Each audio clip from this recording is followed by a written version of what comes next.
welcome to the Plenty of Positivity podcast.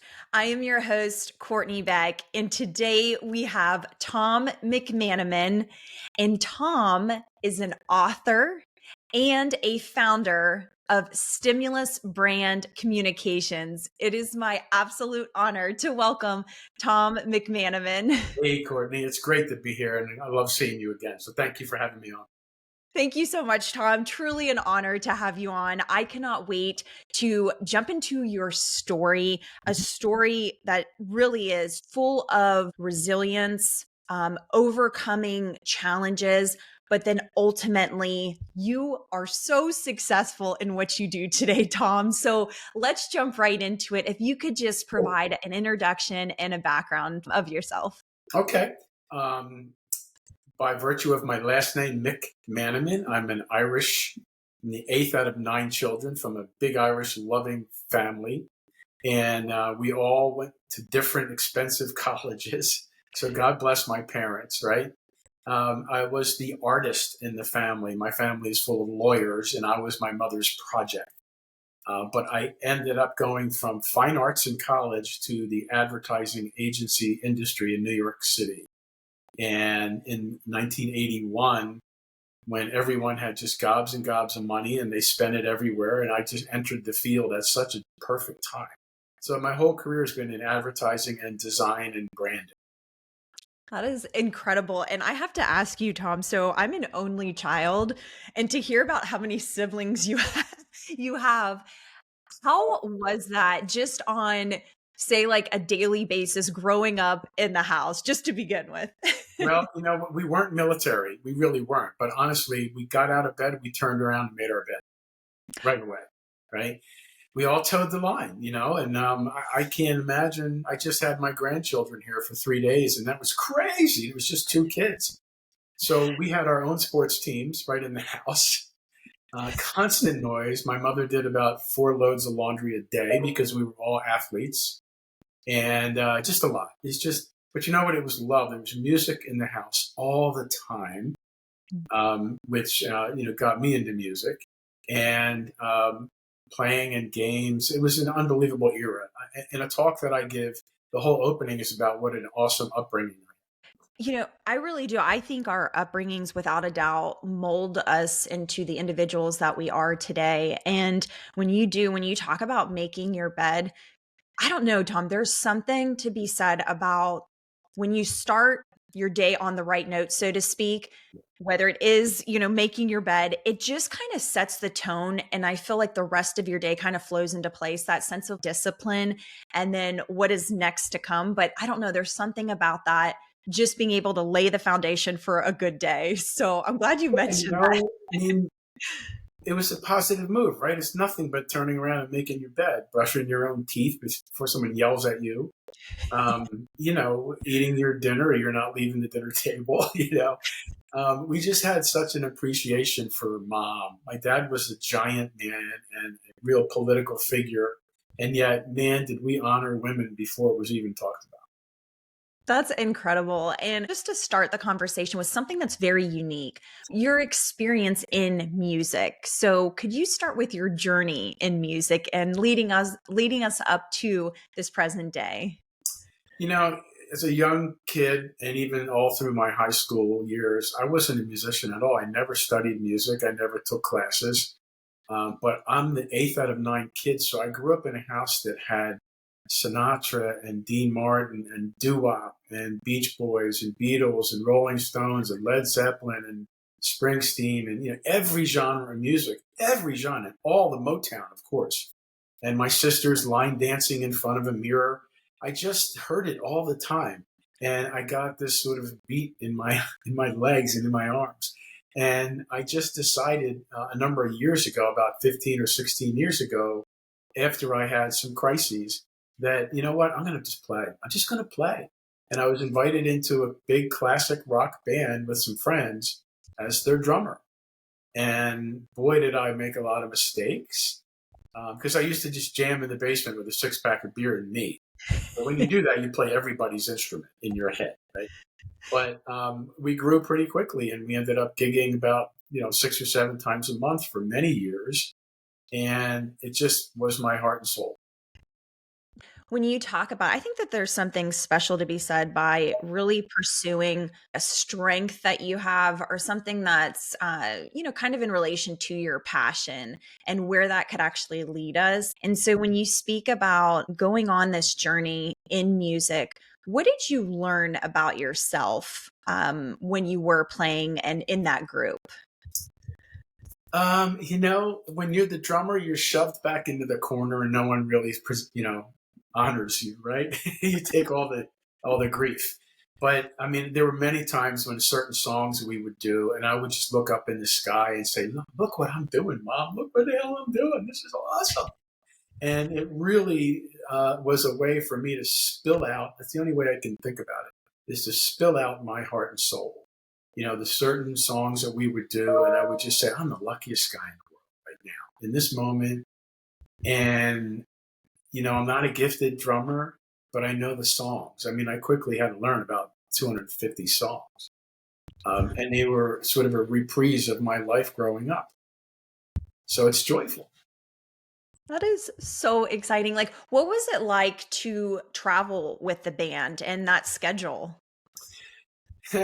Well, I'm older. So, being the drummer, you got all this gear and you got to get it in the car. You got to get it in the place. You got to get it out of the place when no one wants to leave and you're trying to, excuse me, excuse me, excuse me. And I didn't mind it. I really didn't mind it at all. It just got to be tough, coming home at 1:30 and 2 in the morning, um, you know, after a gig. I never, ever, ever minded it. I really appreciated it. And it was just time to stop. And then we moved to another state. So it just made it easy for me to just put it back in the basement and play once in a while. That's so exciting. And when you talk about like 1:30, sometimes maybe even 2, my bedtime is 9:30 and it's like to the Yeah, yeah, I mean, I can't even I'm like on this like regimented schedule that I'm a morning person. So I really do have to go to bed early. But that's just so funny you say that because even just the thought of trying to stay up at 1 o'clock, like I don't know if I could do that today.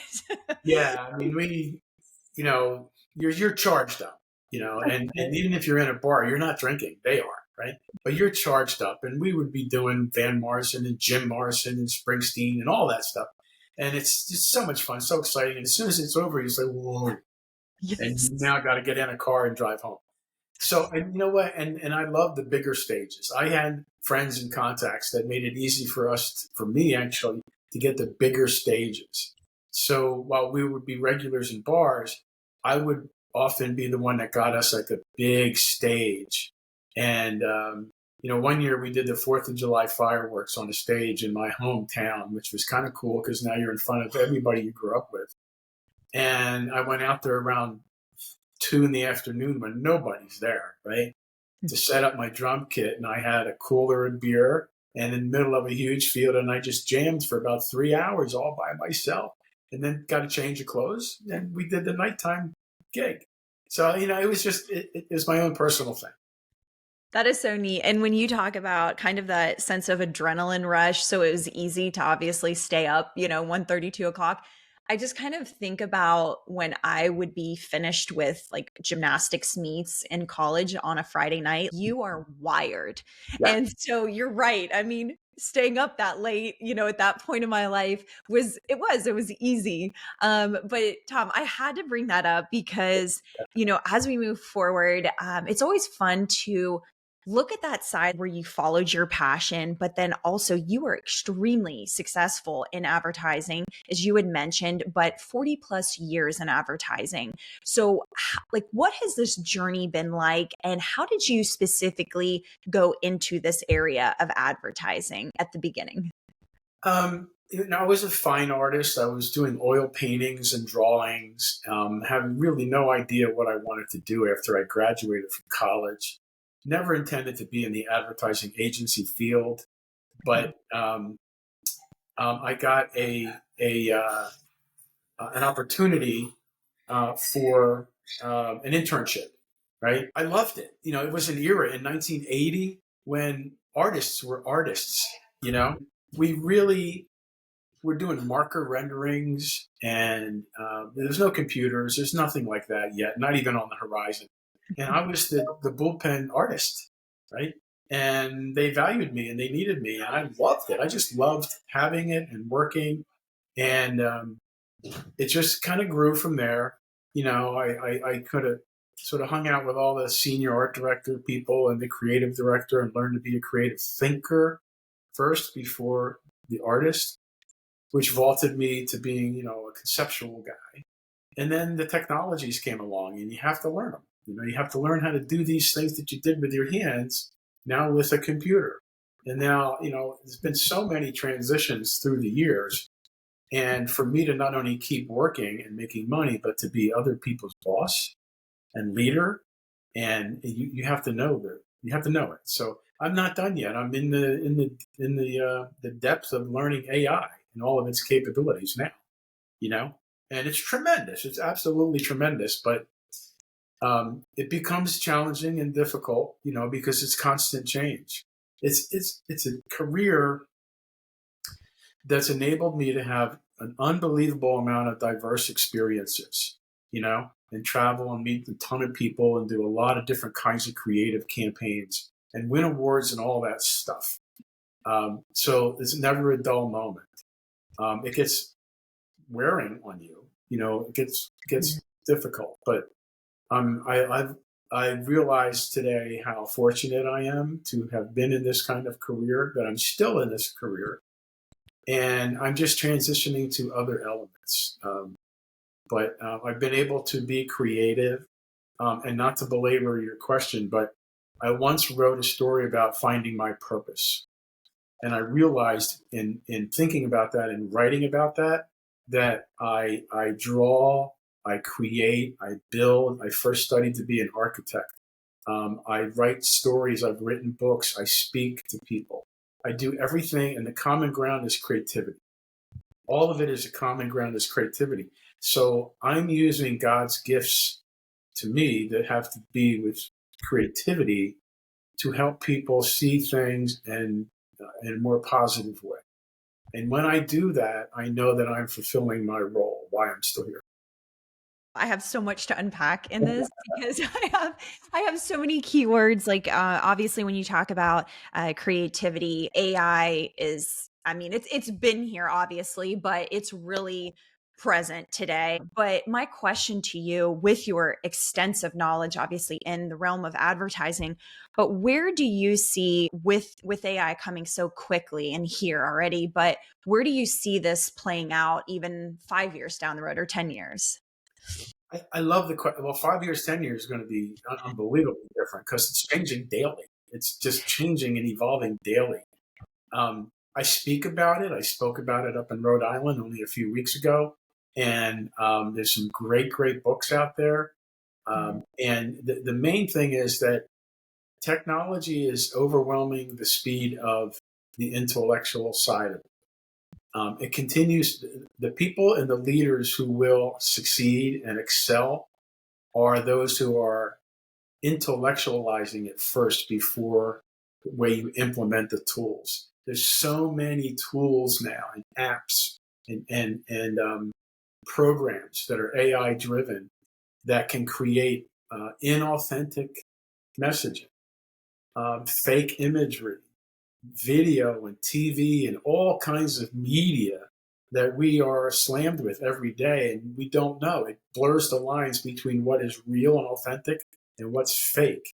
And it can shape people's thoughts, their purchasing patterns. It can shape people's reputations. You could ruin someone's reputation overnight, right? Especially with all the social media delivery mechanisms, right?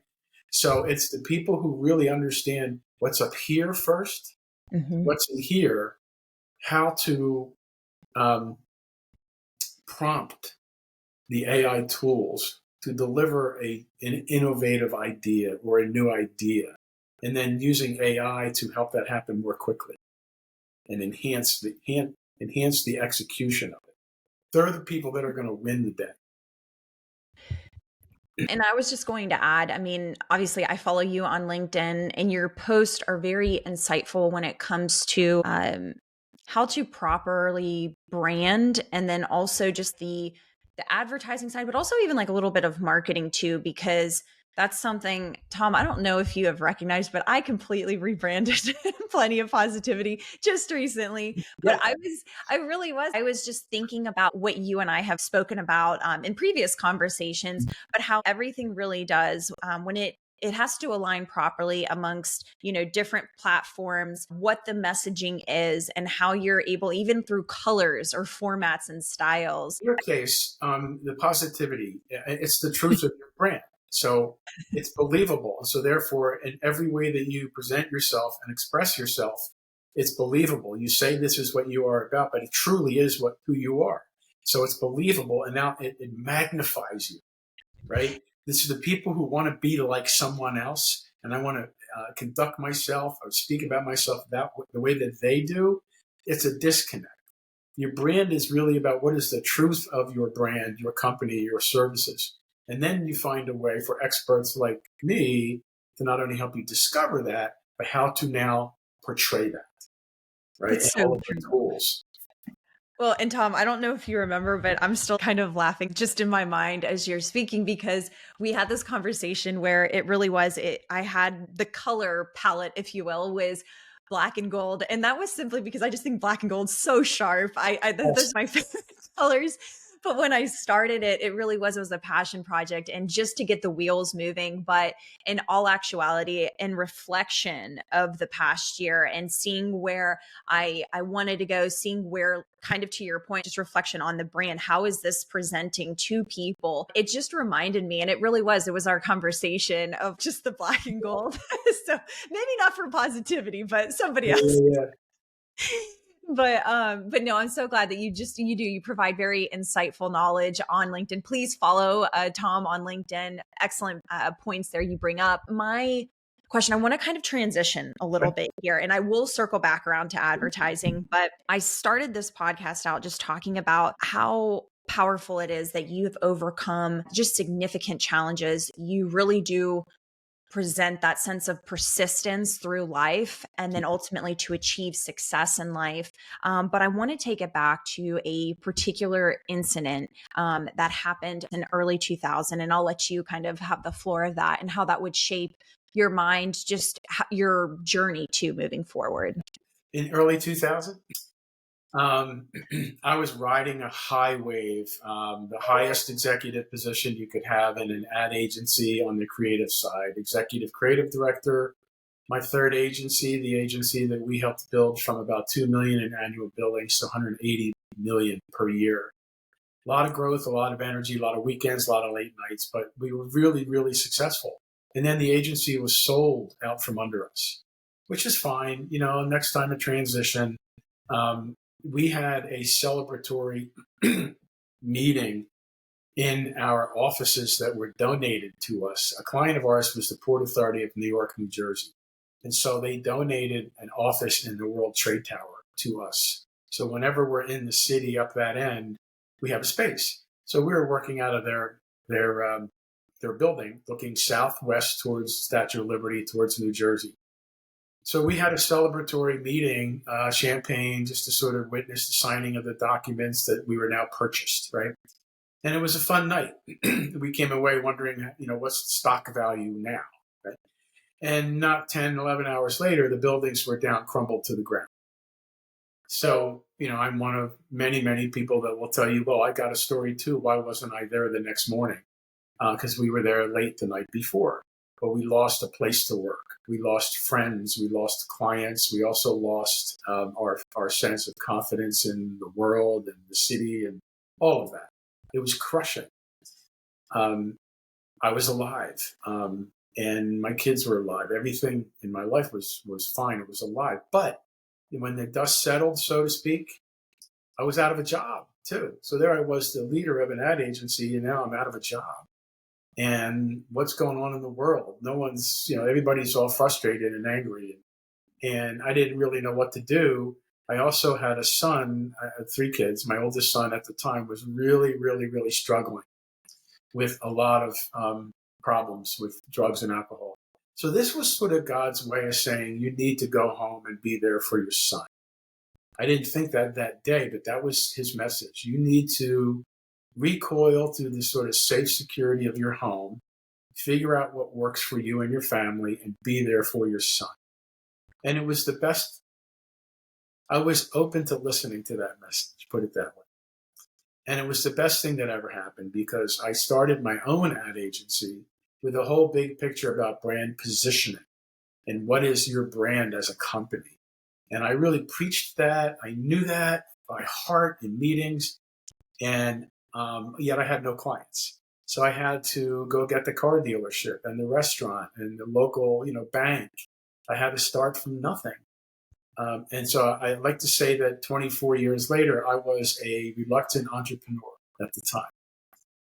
But the kids were in school, and there was soccer and ice hockey and all these other things going on, and I didn't want to uproot and relocate my family, so I started my own ad agency, and it worked. It stuck. I had peaks and valleys through the years, very, very, very successful, and then you hit the bottom almost, and then I built it back up, and then we all got COVID. So that's the kind of picture of my roller coaster ride in this small little boutique agency that I have. And you get bumps along the way. No, absolutely. And I think you're right. That's what life's about. I mean, it's overcoming challenges. It's that character development that I always think about is it's difficult. It's difficult to sometimes you're sitting here and you're reflecting like, why did that happen? And like you said, when you reflected and your son needed help, that was an opportunity for you now to be at home. And you could only sometimes see those situations only in hindsight with more clarity that why am I going through this? But it presented you time with your son. That's when I really learned the meaning of the word resilience, which I wrote a book about and I speak about today. But I didn't know that. There's other things that happened to me I never ever would have thought, but I really learned the meaning of resilience. No, absolutely. And I want to mention that Tom's a keynote speaker too. When you talk about resilience, and we were also in the conversation too, talking about finding one's purpose. Could you elaborate on that? Because I'm super passionate about just those two particular like concepts of finding your purpose. It took me forever, I feel like, throughout my 20s. And so I just want to hear your take on it. Well, for starters, I think your purpose evolves Yeah. through your years, right? But when you're lost and you're not sure, am I doing the right thing? I'm struggling, whatever the level of struggle may be. You're trying to figure out who am I? Why am I even here? Right? And I looked back on what I do that I love the most doing, where I never consider it work. You've heard that phrase, and it should never be work. And for me, it was always creative things. It's painting, it's drawing, it's creating, advertising, whatever the media is, and selling it. It's in that moment of selling it because you help others see the vision that you have. It's in creating from an idea to the art of it, to the production of it. Then it became about writing and telling a story. And then it became about speaking and being an onstage storyteller. All of these things, the connection is my heart and my mind and creativity. And so I just figured, okay, that's the common ground. It's all, the things that are about me expressing myself and being creative in the process are what makes me most happy. And you know what? People gravitate to happy people. People gravitate to people who are on their own personal mission. They want to buy into that, right? So then you start to get more people surrounding you who are interested in what makes you happy. And that's my purpose. I might discover the next thing and the next thing. And I trigger in my head that, that's you being creative at your best. Okay, I'm on mission. That's my goal.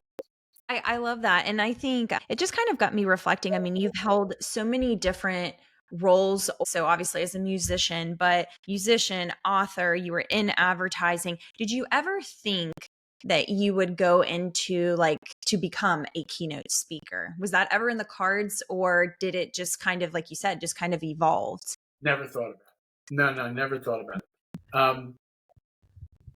I've delivered presentations to sell work to so many levels of groups of people with big company boards of directors.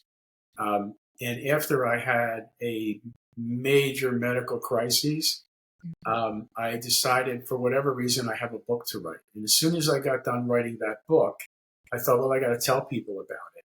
And in that is a story. And I thought I want to maybe, speak at a conference or something. And I went to a single day event in New York City delivered by a husband and wife that were world renowned speaking trainers, world renowned. And there were about 600 people there. And they were from people from all around the world. And I got the hook. I got the hook. So I entered one of their programs. It's what they call the undergrad. And I trained.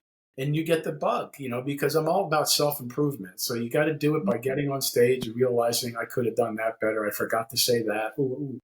And each time that you do it, you get further and further away from impressing yourself and instead delivering to the audience what they need to hear. That's so true. Tom, I could relate. Just only twice I've done it, but you're right. When you're watching your film, so to speak, and you're reflecting, I mean, number one, it's very hard for me to watch myself and to listen to myself, but you really do. And obviously in anything, you have to take time to be able to improve upon whatever skill or craft that you're, involved in. But I think that there's something to be said about when you're telling your story and really living through those feelings and emotions, your true self comes out. And the first time I felt I was really nervous, but then the second time it was a different audience too. But you're right. Like you come to life when you really are living out that authentic story. Yeah, I mean, people see right away if you're really being you. There's a lot of people who train to be a professional speaker, and they train to the level of memorizing their speech and being robotic. Yeah. And people aren't connecting to them. They connect to the guy that can't even speak general English, but he's rough around the edges and he's emotional.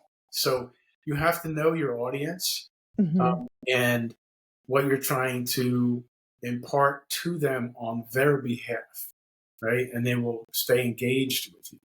I gave a talk a couple of months ago on resilience and renewal.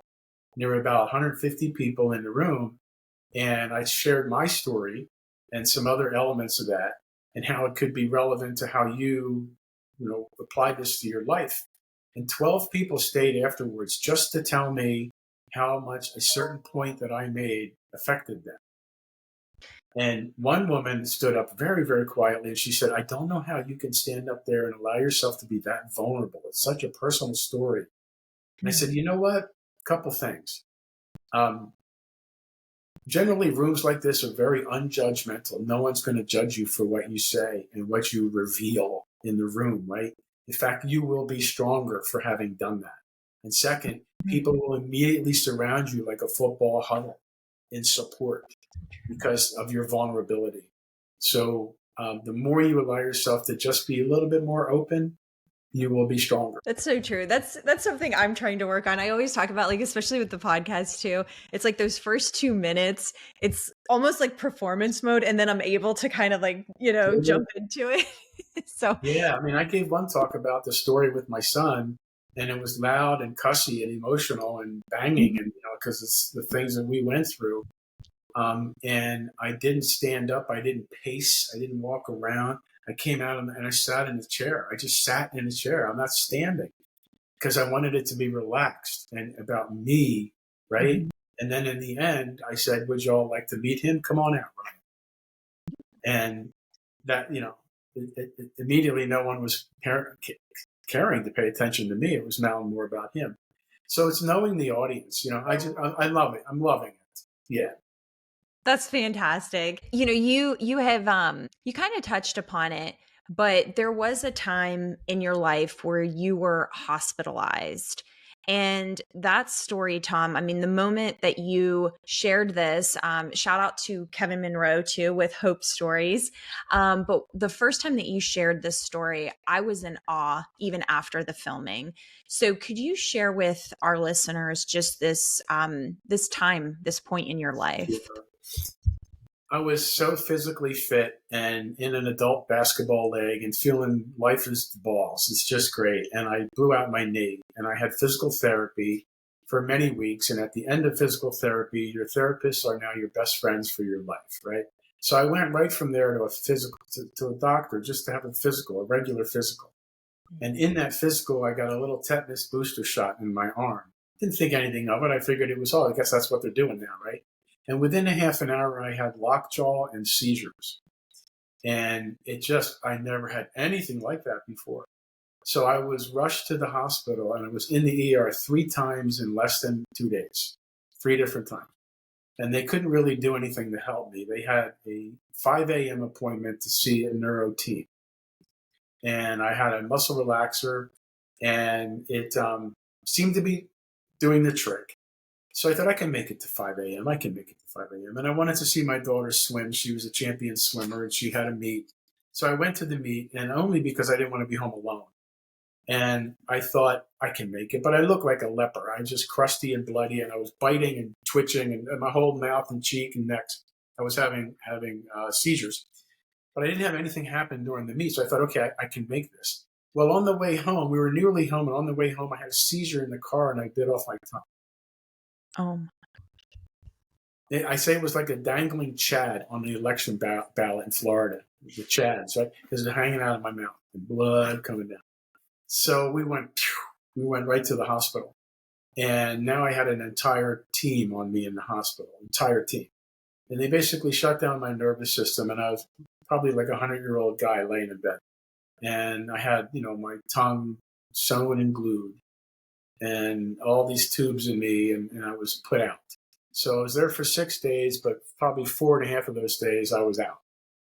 And they ran every kind of test on me, every expensive test a hospital could make, CT, CAT scan, MRIs, spinal tap. I had everything. And in the end, I lost 28 pounds in 6 days. I couldn't eat anything. And they said, okay, it's waned its way out of your system. You're not, having the effects of that anymore. There's a gentleman here from the CDC that needs to interview you because we've determined that you got a full load dose of tetanus when normally it's a minute metessimal amount. I got a full load dose of tetanus from a tainted shot, and it sent my system haywire. There were 2 other people in the country experiencing the same thing at the same time. So they said, we're going to send you home now because you need to get your strength back. We need you to have to come back as quickly as possible.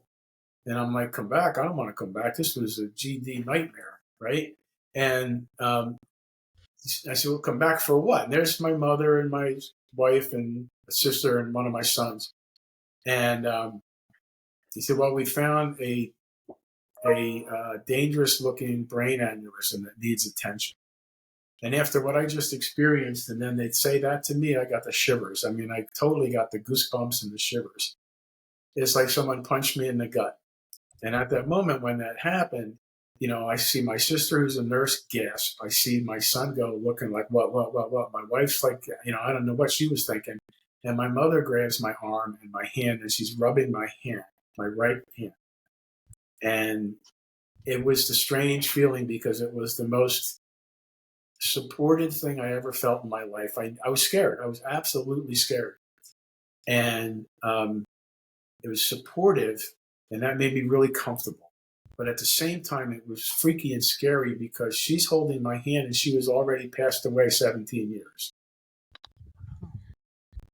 And I felt like I was halfway home, So essentially, I was released. We had about 6 weeks to get our wills done, get my business affairs in line, interview some surgeons. And ultimately, I had a open cranial brain surgery where they took apart this part of my head. And it was a 10-hour surgery, very critical surgery. And I came out of that all fixed up. And I looked like Frankenstein. I had a shaved head, and I had all the post-op complications. But it was, a traumatic experience for me. And the greatest feeling you would ever have after something like that is waking up. I woke up and there's my wife. I'm alive. I'm like, I got to go to the bathroom, And so I just moved on from there. I guess I could have taken disability insurance and say I'm not going to work for a year or 2 years. But my brother owns a home at the Jersey Shore, and he said, take the home, no one's using it. And so my wife and I went down there. We were there for about 7 or 8 days. And I saw the sunrise every morning. I had the best tasting cups of coffee you ever tasted in your life. I read multiple books on my iPad. And then I just decided, you know what, I can't do this anymore. I got to go back to work, And the first thing I said, but I got to go back to work. I have to fire 2 clients. So this was probably the transition time for me. This was probably when all of a sudden these new things that I was about to do happened. Because I said, you know what, I have to fire 2 clients. They're both the most negative, bitchy, whiny, the glass is half empty kind of people every day of their life. And I now have no more time or energy for anyone like that. So I got back to work and I fired 2 clients. I lost income, but I fired 2 clients. And then not only weeks later, I said, I have a book to write. And I wrote this book. And it was a personal branding book about understanding yourself, your own personal brand. And all that other stuff happened. Then I started speaking, and then I wrote a second book, and then I joined that band. So it was sort of a rejuvenation or a transformation time for me, because I was making decisions for me now. That's my That's long answer. No, that's so true. When you speak about being admitted to the hospital and then they tell you, like through that, once you came back, that you had a brain aneurysm and you got chills, what was going through your mind at that point? Did you kind of correlate that, wow, there was a reason for that initially happening to then get me into the hospital to even see that I had a brain aneurysm? What was your thoughts at that point? Yeah. I may have mentioned this to you before when we first met each other, but my mother is my angel. She's my absolute angel. And someone said to me after I had that surgery, she said, the tetanus and how that affected you and the brain aneurysm had nothing to do with each other. They were unrelated, totally unrelated.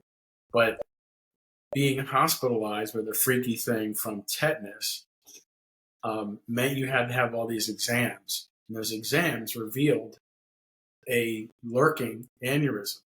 Now, if I had gone back to playing basketball, I would have fallen on my face and died because it was going to burst. It didn't, right? So this person said to me, your mother knew you had an aneurysm lurking. So she saw to it that you got a ailment that prevented you from speaking, that made you get into the hospital because I'm the speaker in the family. And they discovered it, right? And so some people said, are you going to sue? Are you going to sue somebody? And I said, first of all, the lawyers, my family is full of lawyers, and we're not really litigators. And they said, you're not, they're unrelated. And getting tetanus essentially saved your life because you were hospitalized and it revealed that you had a critical looking aneurysm. And where I had it, the doctors told me if it burst, only one of 2 things would have happened. You would have died immediately, or you would have had a major stroke, one or the other. So I was absolutely blessed, and I'm still here. That's what I was thinking. I am here for a reason. The moment I was told that, not only was I scared, but also I looked up and like, okay, what else you got for me? I had all this other shit, What else you got? What else you got for me? I got this, right? And so I've just always had, maybe because I played sports and you've been an athlete, right? That you just keeping on. You get challenged and you get knocked down and you just keeping on. And, when the next morning you wake up and you see the sun's out, you keep even when it's raining, you don't care because you're still here. So true. And now when you look back on that incident and you look back as you were going through that, what did you specifically learn about yourself? Like if you could pull it together in like one word, what would that be? Oh, well, yes, for one word, but I'm going to give you 2 separate words. First one is resilience. Yeah. I can't believe my ability to handle pain and discomfort. I have resilience, and not just my physical resilience, but my heart and in my head. And I said a second word only because that word is faith. Do you mind elaborating on faith through that, going through such an experience, and how maybe that has shed light on any challenges that even come down the road? As we know, life are full of challenges. How do you look at that experience and take faith with you as you move forward? Um, we're tested all through our life. You know, you're tested on the job, in the family, children, crises, whatever those you're tested all your life. And there's just a number of things in your lifetime where you just can't fix it yourself. You know, you could be brilliant and you can be so talented, and you just don't actually have the real answer yourself. Where do you think that comes from, right? Or how did you avoid that multi-car accident when people in front of you were killed? How did you avoid? You know, you're blessed. Every single one of us is blessed, and the moment that we embrace that and realize that, it's so freeing. You know, because you realize, you know, I'm in control of my actions every day, but who's in control of your life? You know, there is a reason. There's a greater, you know, you hear the phrase, there's a you know, a plan, Mm. right? And so I have that faith. I mean, I really, really, I've always had that. But when you're tested, it really comes to the front, you know. And there's times when, I mean, I've had times when you just want to, you know, cash in your chips. You just had a horrible week and a terrible personal crisis or whatever that is, and you just want to give up. And you have an unbelievable appreciation for those people who sink to the bottom and feel like suicide, right? Um, Well, what stops you? I have people who care about me.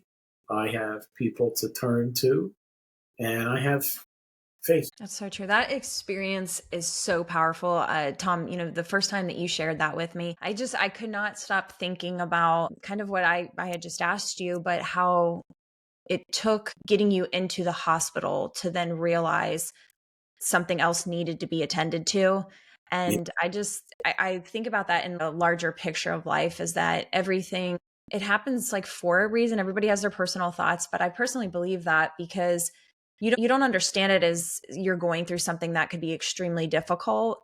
Mhm. But there's been times I feel like now, even when I look back and certain experiences I've had, it's made me become a stronger person and to realize you're right. Having a sense of faith, whatever that is in your life, that you are able to make it through some very difficult times, sometimes to times that you never thought you'd be able to make it through. But you're like, man, if I could get through that, this could be potentially not really much compared to that. So it gives you that sense of, really that sense of hope, and Yeah. that idea that you can move forward with, it's like a kind of positive message from that I've always taken through those very difficult times. When I, whenever I'm speaking on a motivational topic, especially like the one I do on resilience. I remember there's always someone, maybe multiple people in the room who've had it worse. Who really, they lost a spouse, they lost a child, they lost their limbs in the war, whatever. You know, they've been through, you know, physical attacks. They've had it worse. So it's not about you. It's about imparting a message that they can relate to. And we all, you know, that particular story is about what I call resilience equity.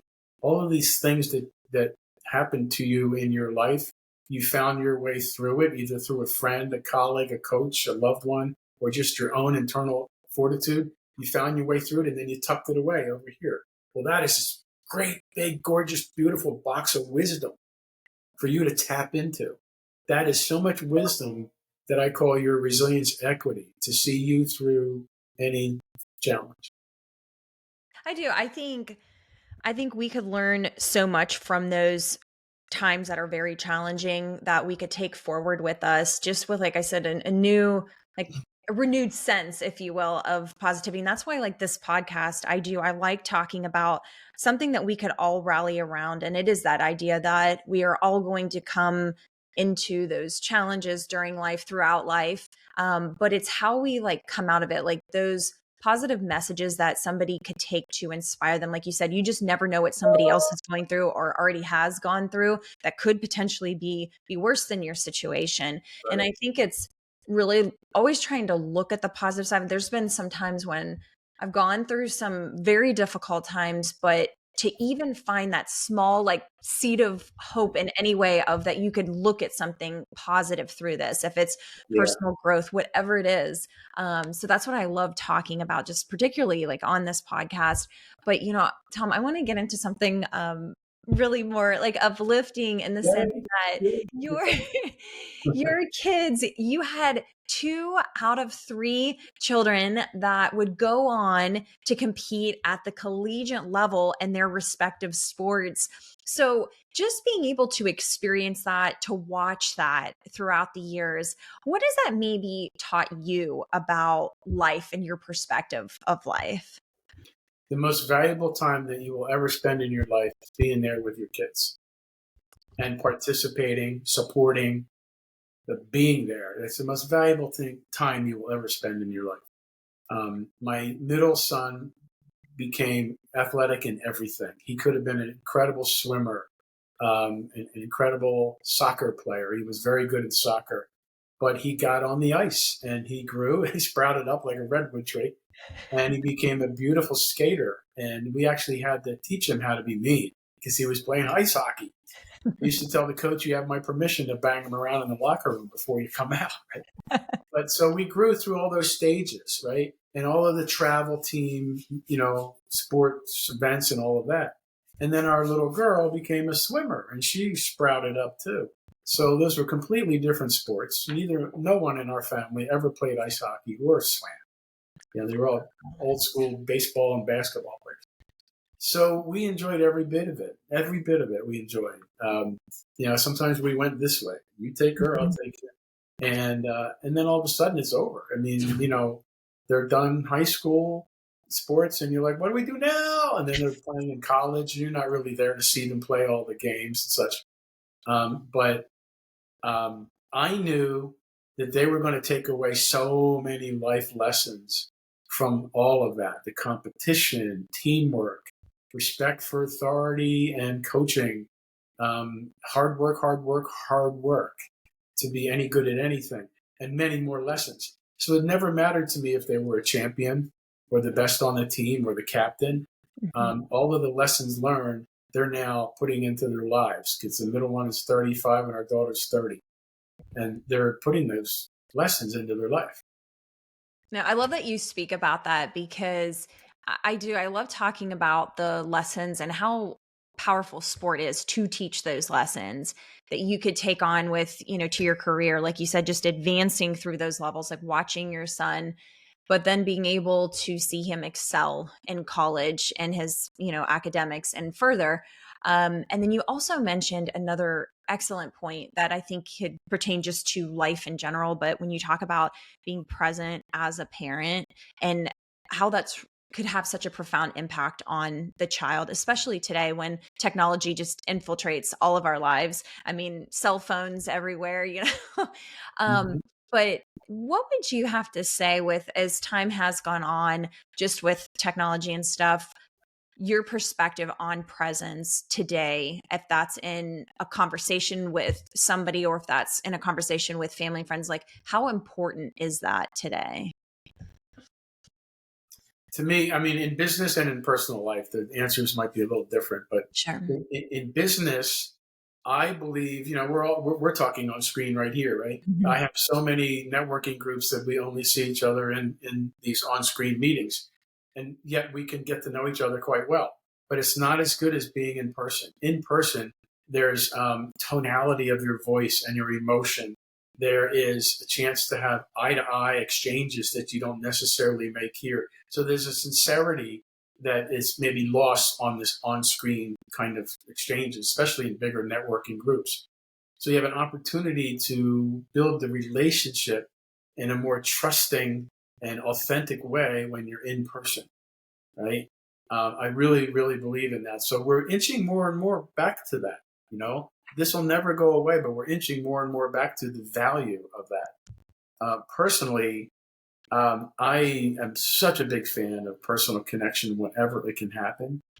There's so much more opportunity to just to be real and authentic. And when you are in connection with someone, 100%. Do not peek at your phone. Do not look at other people in the room. Be completely engaged. One, because it's polite and respectful, but two, you're missing stuff. You're going to miss stuff between the lines if you're not paying attention. So it's more important to be a good listener than it is to be the blabber. Oh my gosh, you said so many keywords, Tom. Listening, I have been on this just recently about being able to listen to somebody and if they are going through a hard time, but to be present. All Mm. these keywords that you're talking about, I think, are becoming even more critical present day with the distractions and the noise that we have in our lives. But being in person, oh my gosh, like even when I teach, like if I have the choice to be online or in person, if I could be there in person without a doubt, because I'm so much more different when I'm in person. I mean, I'm using my hands and everything. You're right though. Like when you were talking about you were kind of like skirting around it, but like body language and being able to pick up on different things, not just through verbal, but then actually what is your Absolutely. body saying? Is that Yeah, actually connecting? Yeah. absolutely. It's theater. Yeah. So true. But Tom, let's go ahead. Let's round out this incredible podcast. We have gone through so many, like I said, you have so many different roles, stories that are super inspiring. But let's go ahead and end on a positive note. That could be a positive message, a positive quote that you would like to share with our listeners. Wow. To share with your listeners. I said in another meeting to someone who wanted to, she was down and we were talking about resilience, and she asked me, I just want to get back to my good old self. And I said, I completely understand that. And I feel you. But think about it another way. Think about leaping forward and reinventing yourself, because if you peek around the corner, good things can be there. And I'm telling you, that thought, the fact that, when you say something to someone else to help them, but it's coming out of your mouth, you hear it too. And it sustains me, when I feel like, okay, I'm done, or I've been burned, right? That there's still something great around the corner. It's just like, one of those balls with a million bucket with a million colored balls. And there's so much to be had out there Mhm. to just look for it, grasp it. Um, you know, I've enjoyed an incredibly great, creatively fun, and diverse career, and I ain't done. And everybody should look at their life that way. That there's so much cool, fun things to look forward to right around the corner. Just the power of perspective of having such an optimistic outlook on, like you said, what is to come, that you could always think about it. There's an actual quote out there. I can't remember offhand right now. But just that idea that when you sometimes you could be going through a difficult time, but to think about like something amazing happening that next day, it gets you in another like mindset almost when you Yeah. think about something positive. There's a lot of people that are so selfish, and they don't mean to be in a mean way, but they're so self-centered and selfish that they just, why isn't it my turn? It should be my turn. It isn't always your turn. It's a big world with a million people in it, right? Just be patient and let it come to you. It's like in sports when you hear an athlete say, I let the game come to me and then I took over the game, right? Maybe tomorrow's not your turn, but it's coming. That's such a good point to end on, Tom. It has been an absolute blast to have you on the podcast. Like I said, we have gone through just understanding how to overcome challenges, persistence, resilience, finding purpose. And Yeah. so I'm so grateful that you came on the podcast today to share those inspiring messages, I Tom. love being here with you anytime. We can do a third or fourth, as many times as you like. I mean, I love being here, and we seem to keep going down different paths, right? Of discussion. Absolutely. Thank you for inviting me again. I'm happy to share the time. Thank you so much, Tom. And there will be a part two and part three. How about that? Whenever you like, Courtney. Thank you so much, Tom.